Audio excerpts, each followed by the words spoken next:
What's up, everybody? How's it going? How's it going? You know, we are planting away. This morning we had a little, you know, getting set up with the 2x2, getting liquid in that. We, you know, had a little, got that all set, got that primed. We had to, we got to turn it to the max setting and then spin it until it comes out. It'll push the air and everything. So we got that going now, and then we also got the depth, you know, because we went down to 2 inches. So that's all set. So we should be all good for corn. Population's been coming out great. We're looking at 32,000 seeds an acre, and yeah, no, it's been going smooth, knock on wood so far. As I would expect nothing else from a planter and tractor setup like this. The only problem that we are having is the hydraulics on the tractor. So when I go to lift up, they kick out for the vacuum meter. What we got going on, I'll show you here in a second. We're just going through a wet spot. Don't want to get stuck. But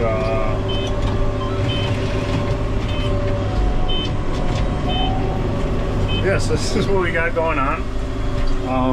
We got a piece of twine holding this for the vacuum back so that we don't have to switch out every time we lift up and pull back. And yeah, I wish I would have thought about that for soybeans, because it's definitely easier.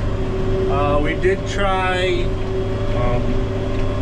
changing the hydraulic flow resistor from the tractor resistor to the resistor on the actual hydraulic line, but no more than maybe, you know, 1 past 5 minutes or so later, the tractor was getting mad at us because hydraulic fluid was scorching hot. So yeah, we switched back, resisted it off the tractor, and yeah, this is what we got. So this is what we're rolling with, and yeah, it's been good. We've been going good. Yeah, can't complain about anything.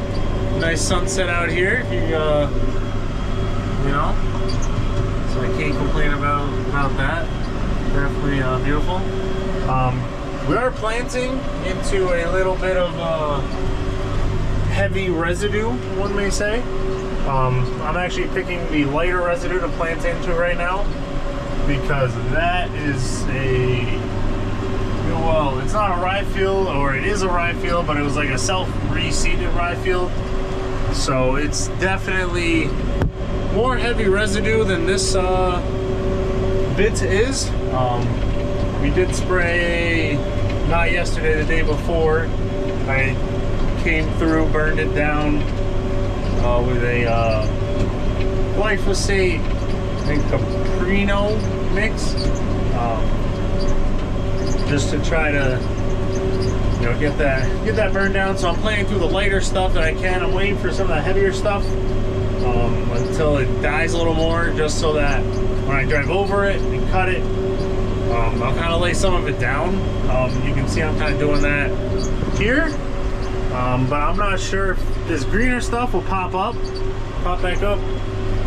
So we'll see. I'm hoping this won't be as big of a deal, because it isn't as heavy. Well, of course, this is the heaviest spot that I'm going through right now, but a lot of this stuff, you can see it's kind of lighter, and you know, the corn will be able to grow up through it, but a lot of this heavy stuff, you know, gets shaded out and everything, and we don't want that. So we're gonna wait to plant that until it's a little more dead. Yeah, not only that, we don't have a roller crimper. You know, ideally, a lot of the no-till heavy residue like that, you know, you come through, burn it down, and once it's, you know, dead, you come through with a roller crimper, roll it down, just to get that mat down, and you know, not going to shade out the corn growing. because the corn will push up through the little bit of mat that it would make, and should be set. So I'm doing a turnaround. I don't have that automated turn path, so I got to focus a little bit. Do have that auto steer though, so yeah, that's that. Yeah, you can see here we're a little, definitely quite a bit less residue. You know, this is just a chopped cornfield. That's again manure spread on it, so you know, he doesn't go crazy with the weed management during the season, so the corn does get a little weedy. But we'll see if we can't do a little better this year for him. Yeah, so that's that. I'm doing 5 head rows, you know, times around the field, because my sprayer is a 45-foot boom. So 10-foot planter, 5 passes around, I'll be able, you know, to 1 pass the outside, you know, 50-foot out, 5 foot over, but I'll be able to do that with the, you know, coming to headlands and stuff. So that's that idea. We're on the last time around. He actually has 2 different varieties of seed. We got an earlier day because, you know, they're not sure how long, you know, they'll make it the full maturity before they run out of corn. So they got a little shorter variety, I think enough for like 15 acres. With a shorter day that they can chop a little sooner. That's what I'm getting done now. I got done 2 other small fields, like 6 acres. So now we're onto this larger field. So I'm doing the headlands in that, and then I'm gonna start from one side, and you know, once I kind of run out of that maturity, we'll get to that later maturing stuff, and yeah, we'll go from there. I'm not gonna be able to, you know, go crazy just because the one field over there, it's a little, yeah, dissed when it was a little wet, so it's still pretty chunky. So I want, you know, let him rip that up again, waiting for the other, you know, bit of ground to, you know, die down that heavy cover.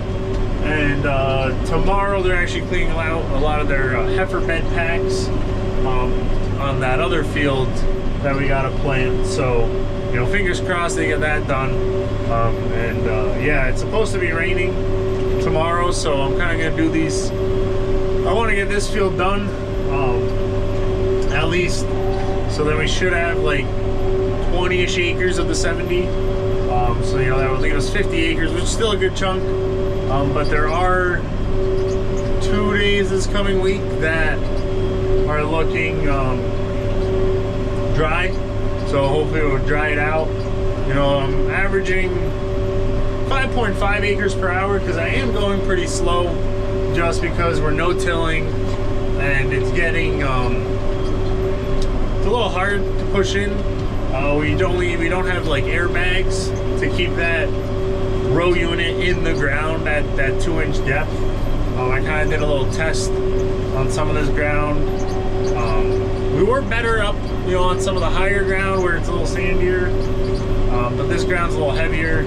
And I kind of, when I was going 5, I was pushing it, you know, it's kind of creeping up to that 1.5, 1 3/4 inch mark. So I do want to keep it at that 2-inch, 2 1/4 depth. So I am going like 4.5 miles an hour, and I've been seeing to get that depth pretty good. So yeah, that's what we're going along here.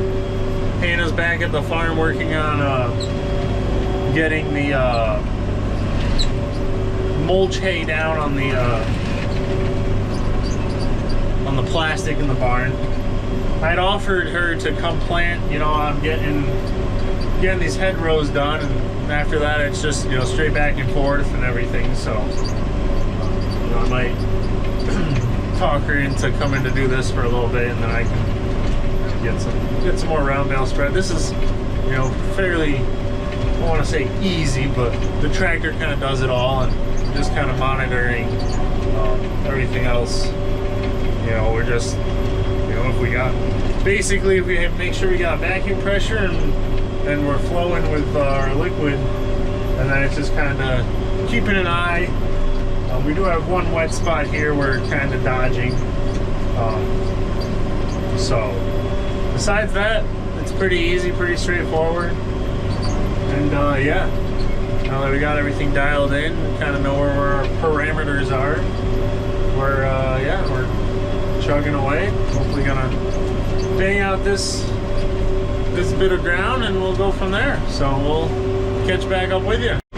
Hey everybody, I just wanted to show you this beautiful sunset we're having here. I mean, just, you know, nice, beautiful. Just walking. That's what makes this all so much fun. It's just nice. It's definitely nice to catch a pretty sunset like that. Just thought I'd share that with you.